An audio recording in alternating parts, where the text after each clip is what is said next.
we will welcome Professor Eileen Joyce, who hardly needs an introduction in this setting.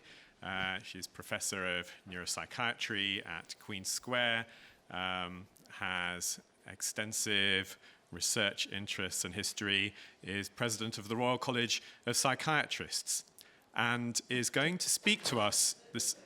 Faculty of Neuropsychiatry. Faculty of Neuropsychiatry. Terribly sorry. Not the whole thing. Well, that's a promotion then. And is going to speak to us this morning about this fascinating field of research in DBS surgery for OCD, for treatment-resistant OCD. Thank you very much. Thank you for inviting me. So I'm just going to start off by explaining about obsessive-compulsive disorder, and I'm sure for a lot of you there's no need to explain it, but just to recap, it's regarded as a serious mental illness. It's more common than schizophrenia and bipolar illness. It's the 11th leading cause of non-fatal burden worldwide, and it can be life-threatening in severe forms. Treatment is available, and many people respond well to medication and forms of cognitive behaviour therapy, but there is a significant treatment resistance. And severe cases will spend many hours trying to relieve their distressing thoughts and their compulsions, which may be mental or motor. In response to their distressing thoughts may take many hours to work through. And so often they can't leave their home or socialise, and they're trapped into this OCD cycle for many hours during the day. They've tried traditional treatments on a number of occasions, so what options are available for patients with this very severe type of OCD? Well, there are existing neurosurgical options available on the NHS.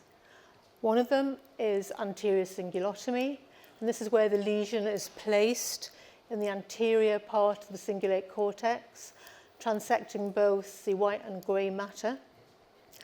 Of course, this is highly regulated, and there are not many people who've had this procedure, but of the publications, about a third of patients will respond over a sustained period, and their symptoms measured by the Yale-Brown Obsessive-Compulsive Scale will fall from severe to moderate, which will enable them to improve their everyday life.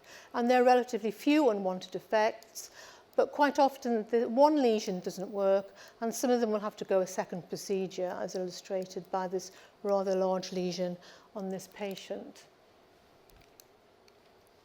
The alternative neurosurgical procedure available on the NHS is called anterior capsulotomy. This is the site of the lesion on the anterior part of the internal capsule, shown here on transaxial and coronal MRI scans, the damage that has been caused. The response rate is higher than in cingulotomy in general. Over 50% have 2 years sustained response, and some are said to get back to normality. Again, the fall is from severe to moderate symptoms and generally, but the problem is that there are more adverse effects with this procedure, including apathy and incontinence in some people. So they normally need to be actively rehabilitated straight after surgery to try and overcome these side effects, which could be temporary. So in 1999, Bart Nuttall, who is a neurosurgeon in Belgium, suggested that deep brain stimulation may be a more acceptable procedure based on the fact that you can adjust the stimulation over time to optimize response, and that it's reversible. You can always switch it off and take the hardware out. And he reported 3 out of 4 patients with severe OCD improved when he targeted the same site as the lesion anterior capsulotomy. Since that time, there have been 4 studies with randomized double-blind controlled phases comparing on and off stimulation. The first couple of publications were disappointing, showing relatively few people got better, but the more recent larger studies have shown beneficial effects, and this is because they spent some time before going into the double-blind phase to optimize their responses before switching off the stimulation and then switching it on in a counterbalanced manner. All of these studies have showed increased response rate during the open stimulation phase when you have more flexibility in adjusting stimulation. And overall, it's accepted that between 50 and 67% get better. And by better, I mean the standard way of accepting improvement is measured by a 35% fall in the Yale-Brown obsessive-compulsive scale. Meanwhile, Greenberg published this large case series of 26, taken from patients being treated in North America and in Europe, and he found a 62% response rate, and that the response persisted over 3 years, and this was also measured by their everyday function, which also improved over the same period of time. And interestingly, they found a significant improvement in depression and anxiety concomitant with the improvement in OCD symptoms and everyday function. He also looked at the effective area in this sort of capsulotomy site in DBS. Electrodes have 4 contacts at the end of them, and you can turn on and off any of these 4 contacts to try and get the optimum response. And what he found was that the optimum response was from an area at the ventral aspect of the white matter of the capsule abutting onto the grey matter of the ventral striatum, and this became known as the ventral capsule ventral striatum site, VCVS. Another site that's been found to be successful is the anteromedial subthalamic nucleus. This is a small nucleus in the midbrain and has been traditionally used to treat Parkinson's disease. And what they observed was that 2 patients with obsessive-compulsive disorder and Parkinson's disease got better when the subthalamic nucleus was treated for their Parkinson's disease. So they went on to perform a randomized controlled trial of 16 patients of stimulation in the subthalamic nucleus, showing that there was an improvement when the stimulation was switched on compared to off, and that the effective site was at the boundary of the association limbic territory of the subthalamic nucleus. This left several open questions. Which site is better, the VCVS or the subthalamic nucleus? Are there different mechanisms of actions from these sites? For example, an improvement in mood was noted from the VCVS site, but not from the STN site, suggesting that there may be different mechanistic differences. Could the response be enhanced by combining stimulation at both sites? And could the response be augmented with cognitive behaviour therapy? There's also a question about where is the effective target within this site, which abuts on grey matter and white matter. Unfortunately, we had the opportunity to address these residual questions by some funding from the Medical Research Council, supported by the Wellcome Trust, and we formed a consortium of specialists, neurosurgeons, neurologists, neuropsychiatrists, and specialists in OCD, and in particular specialists who would assess people for suitability for cingulotomy or capsulotomy, and also a group from Cambridge assessing their cognitive function.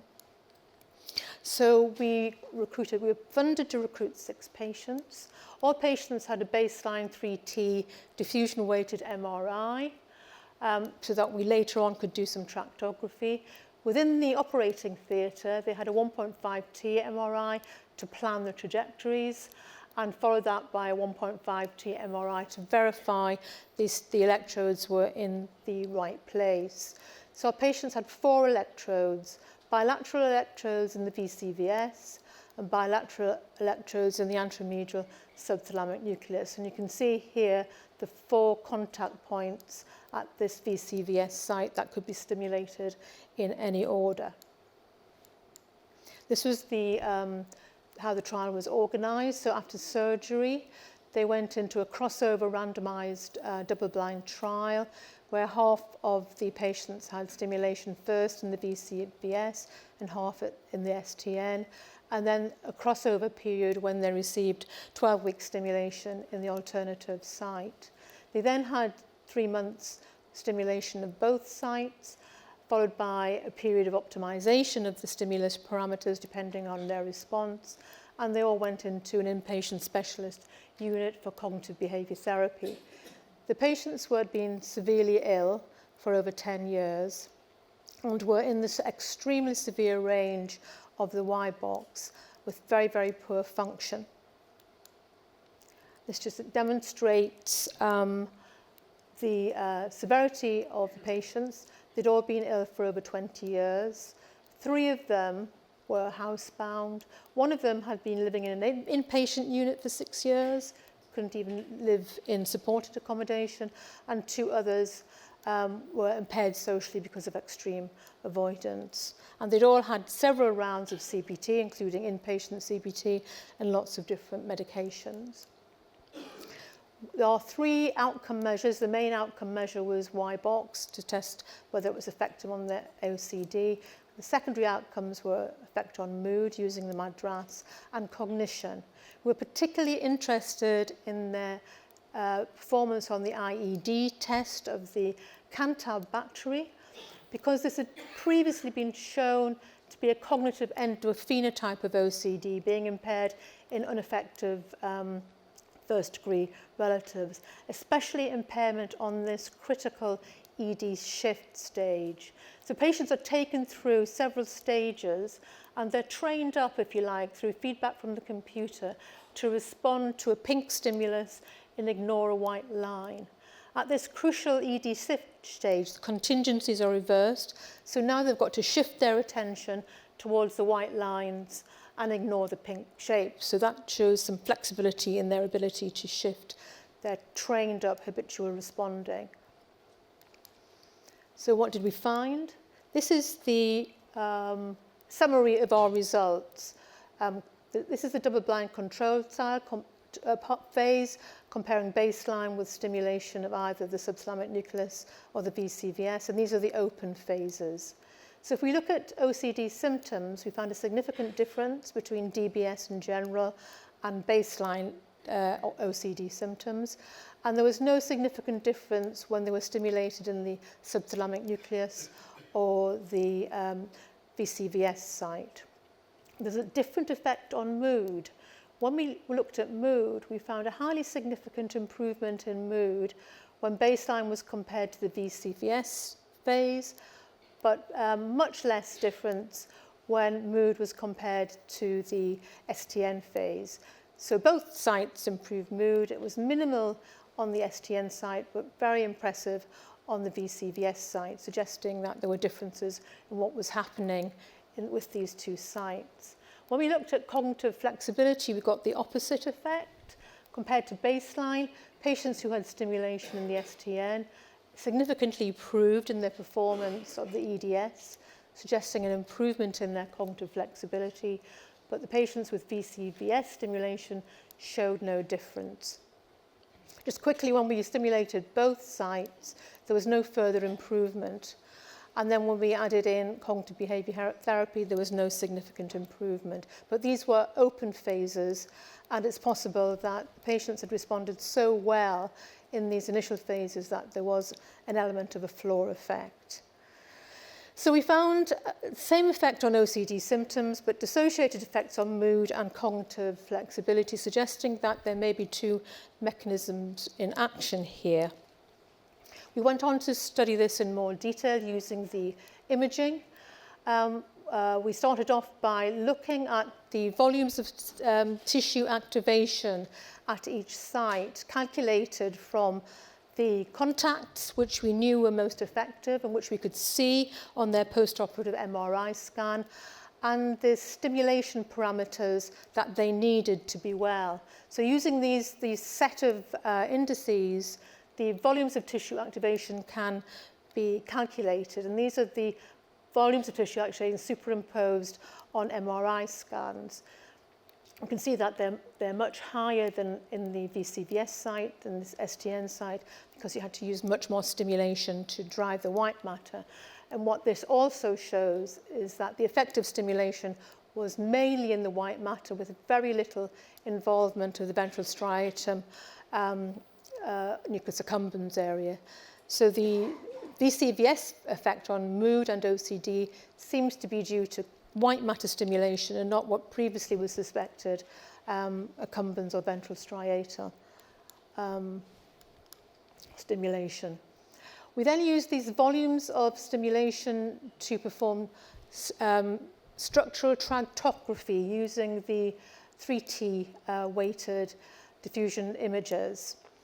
And essentially, the volumes of tissue activation were used as a seed to examine streamlines of stimulation coming from that area. This shows the VCVS streamlines, which activated or purportedly activated areas including the medial orbitofrontal cortex, the mediodorsal thalamic area, the amygdala fugal pathway, the hypothalamus, and the habenular interpeduncular tract. Now, studies in non-human primates from Suzanne Haber's group have shown that DBS in this area is likely to capture outputs from the medial orbitofrontal cortex to the thalamus and down to the brain stem. So this supports that, these findings.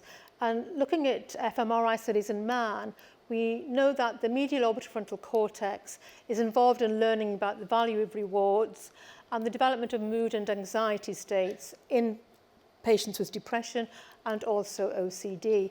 So it looks as if we're stimulating a large set of areas which have been known to be abnormal in OCD, but which are also known to be involved in affective mood states. So that's possibly why we're getting these big effects on mood as well as OCD. The subthalamic nucleus seemed to stimulate a different network. And this is showing the streamlines from the volume of tissue activation in the subthalamic nucleus. And here it looks as if this area is stimulating the lateral orbitofrontal cortex, not the medial, the dorsal anterior cingulate cortex, the dorsolateral prefrontal cortex, and the medial medium forebrain bundle. And we know again from Suzanne Haber's non-human primate work that these three areas of the cortex form a limbic and cognitive hyperdirect pathway to the subthalamic nucleus and therefore have the wherewithal to inhibit, form a stopping action on planned behaviours already being programmed within the basal ganglia. So what's possibly happening is that stimulation here is enabling the stoppage of abnormal routines or programs of action being programmed within the basal ganglia and allowing the patients to cut them off and improve their cognitive flexibility. It's also supported by previous fMRI studies showing that EDS error is associated with lateral prefrontal cortex dysfunction. And we know from what I've just told you that the dorsal anterior cingulate cortex is involved in OCD because that's the site of a successful neuroablation procedure, anterior cingulotomy. And there have been lots of other studies to show that the DLPC is abnormal in OCD. So it looks as if what we've been doing in this study is stimulating two different networks which are involved in OCD. The network linked to the ventral capsule, which possibly modulates OCD and mood, and the network that's being modulated through the subthalamic nucleus stimulation, which is modulating OCD and cognition. So in terms of our research questions, have we managed to address them? Well, in terms of efficacy, we've shown that both sites in our hands are equally effective to reduce OCD symptoms. It looks as if a stimulation at each site is doing this through different neural mechanisms. Certainly the VCVS site had more effect on mood than the STN site, whereas the STN site had more effect on cognitive flexibility. And that we've shown that DBS at each site modulates these different neural pathways. We were less able to address response enhancement because if these stimulations are affecting different networks, we might have expected that combined stimulation would improve the symptoms even more, but we didn't find that. But when we looked at individual response rates, we found that in at least half of our patients, their OCD symptoms were at the subclinical threshold, suggesting maybe that each site is particularly good so that combining them doesn't add anything extra. And we weren't able to augment their symptom improvement with CBT again, possibly because that was at the end of the study when they were doing pretty well in terms of their OCD, perhaps didn't engage efficiently with the cognitive behaviour therapy. But we've shown also that the effective site at the ventral capsule, ventral striatal target is actually within the ventral striatal site itself, with the ventral capsule site itself, and not hitting the grey matter of the ventral striatum nucleus accumbens area. So people are now looking towards finding out about mechanistic effects.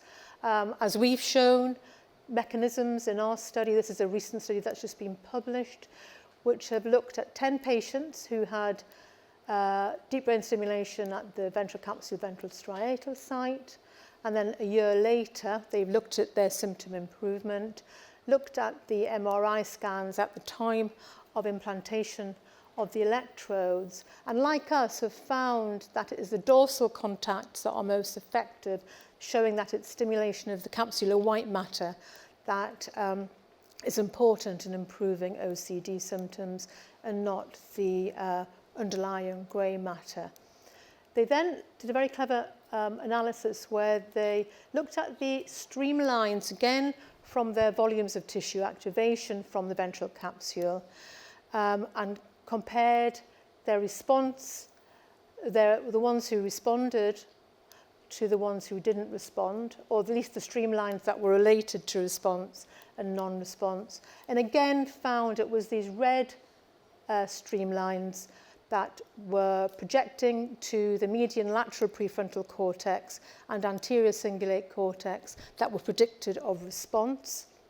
And in particular, this fibre tract involving the ventral capsule site of stimulation linking the medial prefrontal cortex and the dorsomedial thalamus. So here they've shown, similar to us, that stimulating the capsule is affecting a frontostriatal pathway from the medial parts of the prefrontal cortex to the thalamus. And they found that streamlines to medial forebrain bundle and anterior commission were not related to a response. So I think in summary, we've shown that deep brain stimulation of either of the two purported sites is effective, but it's mediated by different mechanisms. And in the future, people are now going to be looking in more detail in these mechanisms because very few of our patients will be able to have deep brain stimulation. It's an intensive procedure. It requires a lot of motivation on the part of the clinicians and the patients, and majority of patients with OCD will not be able to have this procedure. But if we know more about the mechanisms which DBS can improve in terms of the improvement of white box, it will point the way to developing more external ways of stimulating the brain. For example, using the new developments in transmagnetic stimulation, which have shown the ability to not only stimulate superficial parts of the cortex, but now deep into the cortex. So I'll finish there, just to thank my collaborators, and especially thank the staff on Hewlings Jackson ward and our DBS specialist nurses, without whom this study would not have been possible. Thank you very much.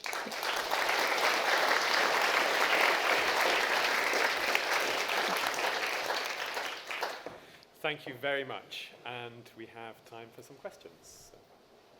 Hi, thanks. That was an absolutely lovely talk. I appreciated your work, especially looking at the structural connectivity between the regions and the connectomics. Do you have any thoughts you could add on the functional connectivity of those regions, and then perhaps, correlating that with more hypoactivation and network-specific activation? Yeah, so I should have mentioned that the areas that are shown to be involved in OCD are actually hyperactive, and that's the functional imaging have shown high metabolic activity, high functional cone activity in these areas. So it may seem a bit odd that you're stimulating an area which suggests that you're making it more active, but in actual fact, it's in certain areas of the brain, stimulation of deep brain stimulation actually reduces the hyperactivity, try and normalize it. There have been PET scan studies performed, especially the Dutch group, which I didn't have time to show here, which have actually shown that the metabolic rates in these areas corresponding to the areas I've shown, which have the streamlines, the medial frontal cortex, orbital frontal cortex, are actually reduced in their metabolism following deep brain stimulation. So the functional studies seem to match what's being shown in the structural studies. That makes sense.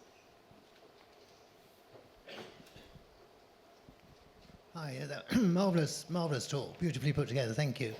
I wondered how much do you do MRI scan? Do you first of all take out the DBS after a while and then look at? You don't, so you don't know. I mean, how much brain substance destruction is there actually? Because you're in tiny areas, you're sticking these probes into Well, them. I showed that when I showed you the MRIs where the electrodes were placed. So there'll obviously be an electrode track. Oops, sorry. These are where the electrodes were placed in the VCVS and the subthalamic nucleus. So there is a little bit, well, there is some damage, but not as much as the lesion studies. You don't take the electrodes out. And you don't think it's the damage that is causing the cures rather than there is a lesion, there is what's called an edema effect after DBS. So in Parkinson's disease, this is well known that the swelling post-surgery can actually show an improvement in symptoms. So you have to wait 4 to 6 weeks for that edema to settle down before you start intervening. Otherwise, you may get misled as to whether it's the lesion, the sort of edema effect or not the stimulation. In our patients, we've found that as their batteries have run out, their symptoms come back. So that has told us that it's actually the stimulation that they need and that we haven't just fixed them by implanting the electrodes per se. So they've all got rechargeable batteries now, but initially their battery ran out very quickly because of the high intensity of stimulation in the capsule site. And then one day a patient EOCD symptoms returned, and we were trying to work out what was going on. And of course their battery was very low. So that showed us that that was effective. One more question from Adam Seven.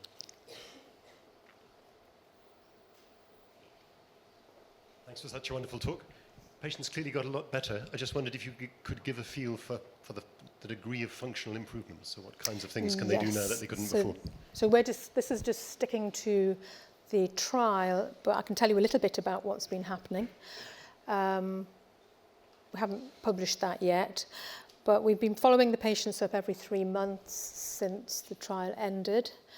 As is the case of many sites, one patient didn't do so well eventually, and we turned the stimulation off at his request. Lots of reasons why. Although he responded very well in the trial, over time he wasn't happy with the DBS. The other 5 patients have continued to receive stimulation.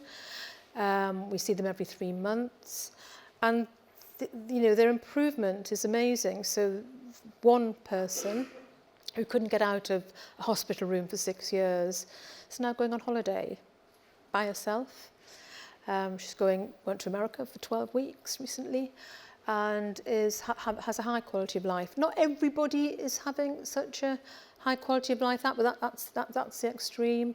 Some of the others are having difficulties stabilizing their mood. So this is not an antidepressant effect, so that their mood is unstable, but the OCD symptoms remain treated.